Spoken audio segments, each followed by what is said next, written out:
Mesdames et messieurs, bonjour et bienvenue à l'émission Sous les projecteurs, l'émission qui met en vedette des gens qui excellent au sein de notre communauté, des gens comme vous et des gens comme Violaine Gabrielle, la directrice générale et la fondatrice du RAF, le regroupement d'affaires femmes.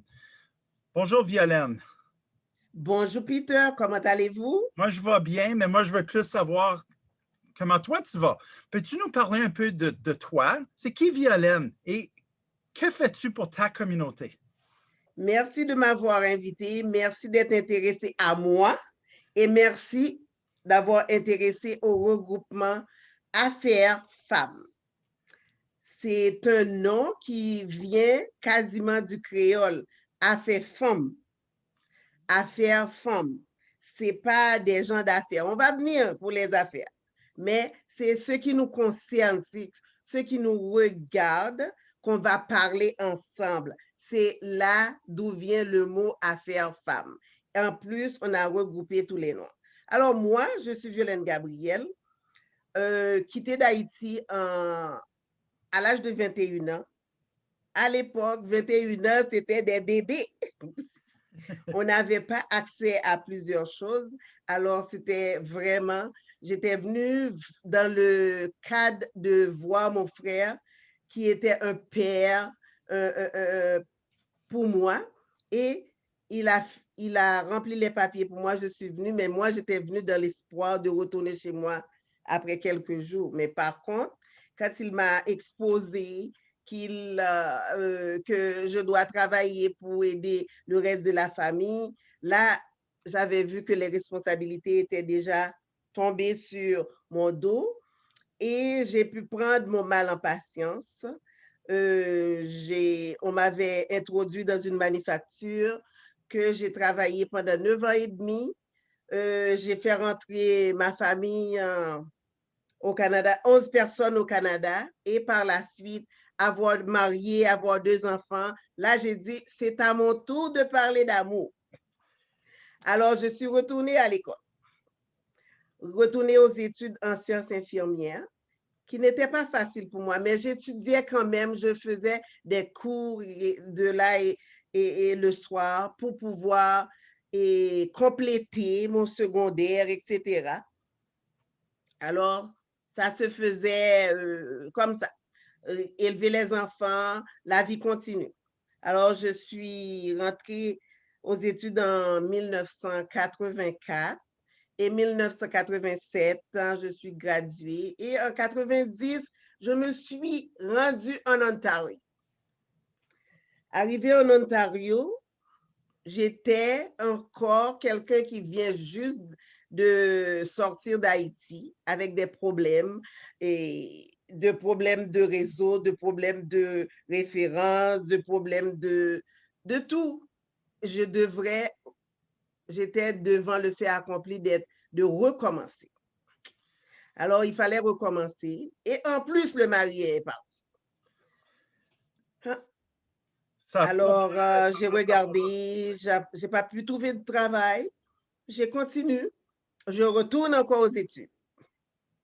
Métier traditionnel à la cité collégiale que je n'ai jamais oublié.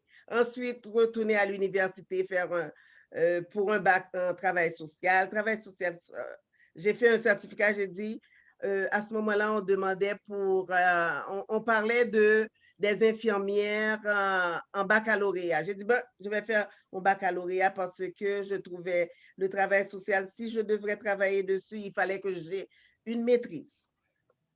Alors, j'ai dit non, je ne suis pas prête à faire une maîtrise. J'étais déjà dans la quarantaine. Alors, j'ai fait mon bac en travail social. J'ai gardé mon certificat, avoir des crédits et faire mon bac en nursing. J'ai fini de faire ça. J'ai travaillé dans la communauté entre-temps avec une agence privée. Et puis, en 97, j'ai commencé à travailler à l'hôpital et que j'ai passé 18 ans. Et par la suite, je suis là.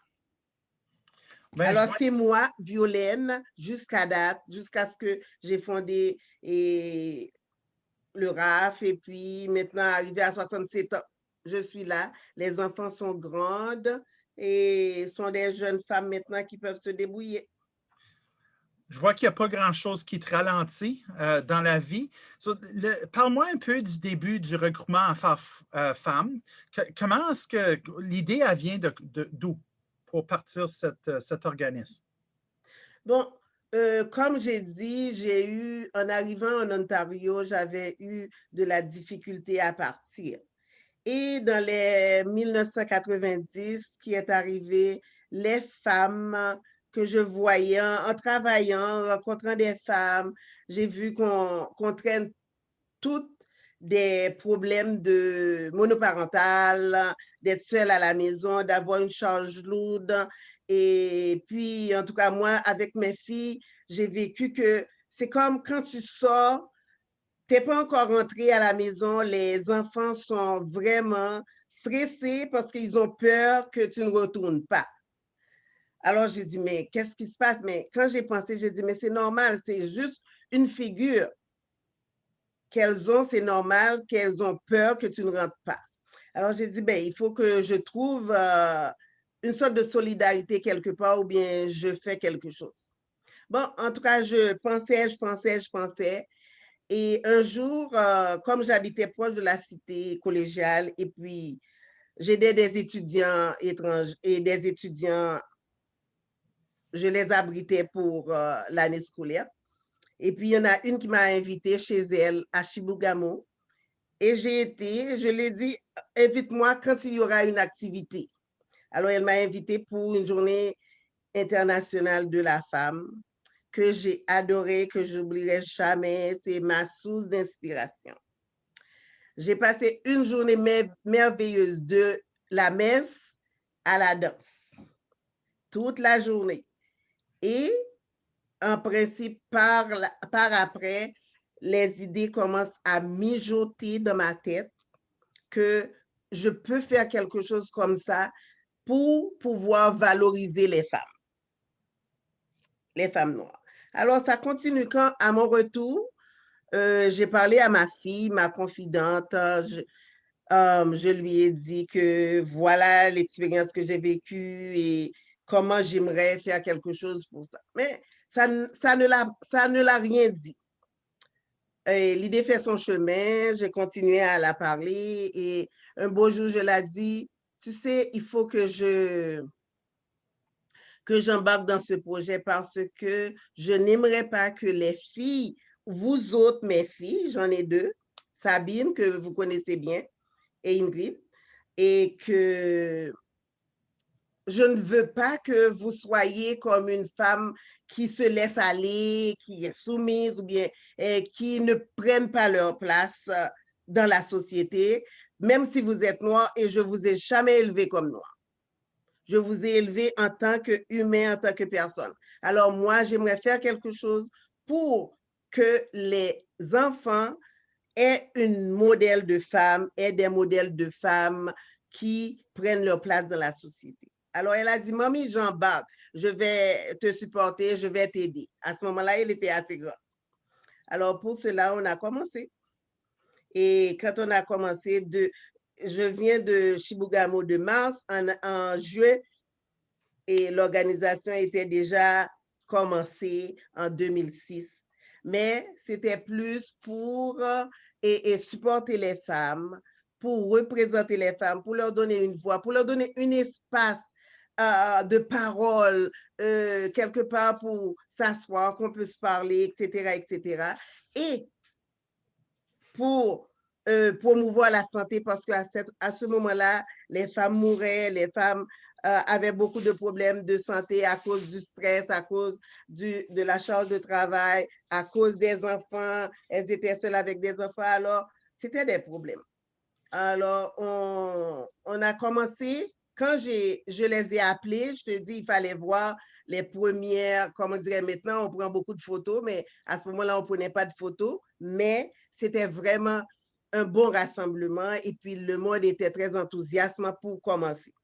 Alors, on a commencé en 2006 et par la suite, chemin faisant, le RAF existe et il existe encore. Et maintenant, on peut dire que le RAF est l'unique ralliement intergénérationnel,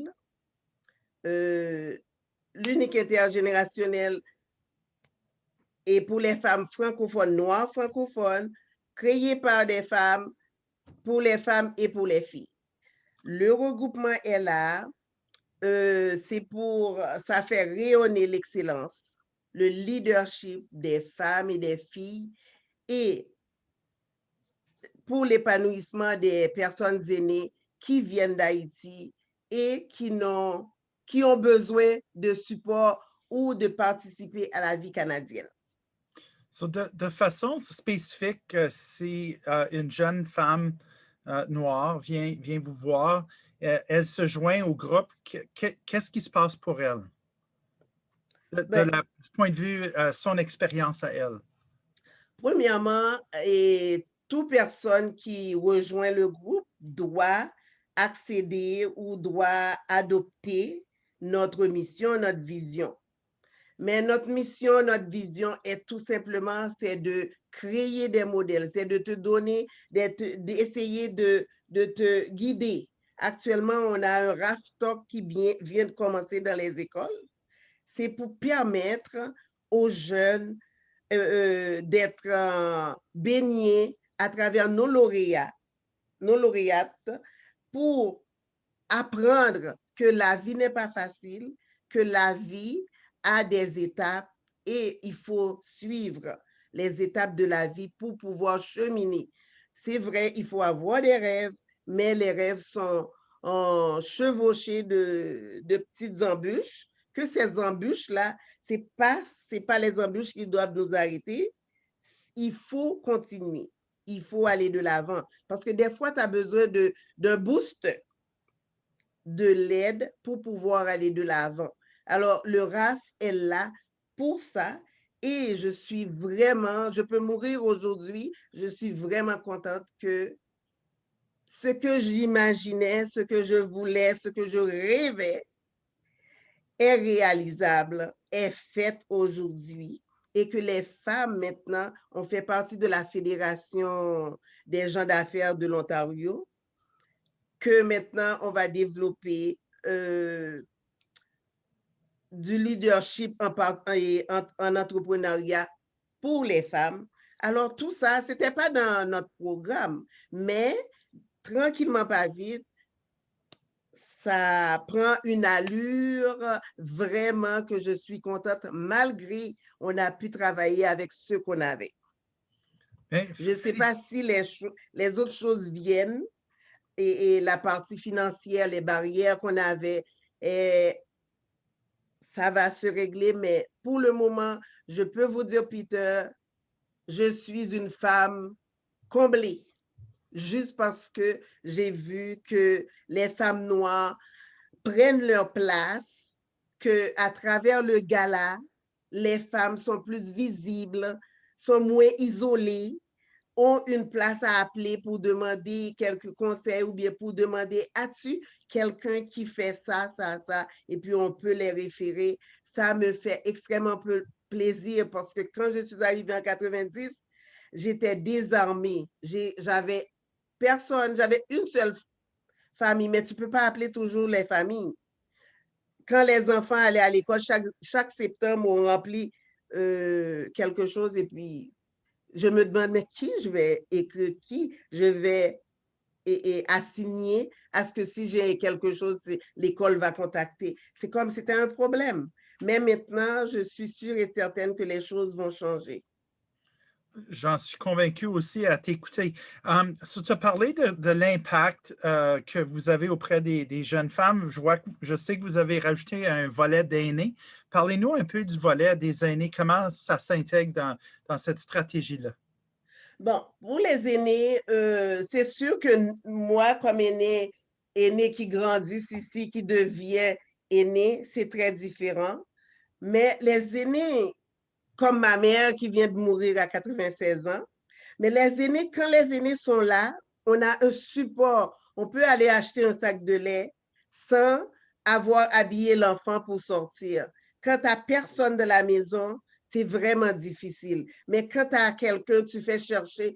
Des fois, le gouvernement pense que c'est un cadeau, il nous fait non, il ne nous faut pas cadeau. Au contraire, les aînés viennent contribuer à l'évolution de leurs petits-enfants. Parce que quand tu n'as personne, c'est très dur d'acheminer avec les enfants. Alors, les aînés sont là, viennent, et surtout les aînés après le tremblement de terre. On en a pas mal. Les aînés viennent et s'occuper des enfants, ils vont à l'église. Les enfants, les propres enfants n'ont pas eu le temps d'avoir des activités normales pour ces aînés-là. Alors, ces aînés-là, on les prend en charge et on a fait avec ce qu'on a de petites activités pour ces aînés-là, pour les valoriser, pour pour les apprécier, pour leur dire merci. Ils ont rempli une fonction au Canada avec nous, même si ils n'ont pas été et travaillé, mais ils ont travaillé à la maison. C'est une part dans l'économie canadienne. Et on a les activités, on a tout ça. Et Dieu merci, durant la COVID, je peux dire qu'on a reçu des tablettes pour les aînés. Ils sont aux anges. Moi, je vois que peu importe ce qu'on met en avant de toi comme défi, tu as le tour des surmonter. Dans ton expérience de la mise en place du RAF, du regroupement affaires-femmes, parle-moi un peu des embûches, puis qu'est-ce que vous conseilleriez à quelqu'un qui veut aussi lancer une initiative, mais c'est quoi les leçons ou les choses que tu as apprises que tu partagerais avec cette personne-là? Moi, de la vie, et ma mère m'a toujours projeté en avant pour me dire, écoute, et je ne peux pas aller là pour toi, tu dois aller toute seule. Alors, c'est oser. C'est oser propulser tes idées, donner tes idées, partager tes idées avec d'autres, rester ouvert. J'ai dit rester les yeux fermés, mais l'esprit ouvert. Être déterminé, avoir la perspicacité de travailler, de croire en ce que vous faites. Parce que c'est important, si tu ne crois pas, qui va le croire pour toi? Alors, c'est bon de porter, si tu portes un flambeau, tu dois être capable d'assumer et de le porter. C'est ça que je veux dire. Parce que le RAF pourrait tomber, le RAF ne pourrait ne pas exister aujourd'hui si le RAF n'était pas coriace, pas au niveau financier, pas au niveau financier, pas au niveau des ressources humaines. On n'a rien pour fonctionner, mais on fonctionne. Chaque année, on a toujours notre gala avec le peu qu'on a. Les gens disent, mon Dieu, vous faites d'excellent travail, mais je dis, mon Dieu, en tout cas, tout est fait. C'est pas parce que tu as une idée. Si tu ne partages pas l'idée, c'est dit que l'idée ne germera jamais. Mais si tu es capable de le propulser, de partager aux autres, de dire qu'est-ce que tu penses, et puis les autres disent ce qu'ils pensent, comme ce matin, ce serait merveilleux. Et quand il y a un problème, si tu veux le résoudre, il faut trouver la bonne solution ou du moins trouver d'autres qui sont capables d'aider à trouver une meilleure solution. Violaine, on arrive déjà à la fin de notre entretien. Mon Dieu, que le temps passe vite. J'ai une dernière question pour toi. C'est quoi toi qui est arrivé il y a longtemps au Canada à 18 ans, qui a vécu, je pense, au Québec, qui s'est retrouvé en Ontario français maintenant depuis plusieurs années, qui a su mettre en place un programme comme tu l'as fait? On voit que tu es une personne qui a une force interne très, très, très forte. Je te remercie d'avoir partagé tout ça avec nous. Ma dernière question pour toi, c'est quoi ton plus grand rêve pour la communauté franco-ontarienne? De s'unir. C'est comme mettre une barrière les couleurs. Parler de racial, de ci, de ça. Non, on a une langue en commun. On partage quelque chose ensemble et on partage l'humanité ensemble. c'est de se mettre ensemble pour travailler et d'avancer. Et rester immobile, ça ne donne rien. Rester en silo, ça ne donne pas grand-chose. Pour moi, le grand plaisir que j'ai, c'est d'être autour de votre table ce matin, de dire je fais partie de toute la francophonie. C'est mon, comme c'est une belle langue, une langue sophistiquée, une langue suave, que la langue de Molière, on l'aime, c'est d'aller trouver les anglophones, les durs et purs, et de les montrer comment notre langue est belle, comment les approcher, les montrer que notre langue, on l'aime. Si on l'aime, les autres vont l'aimer aussi.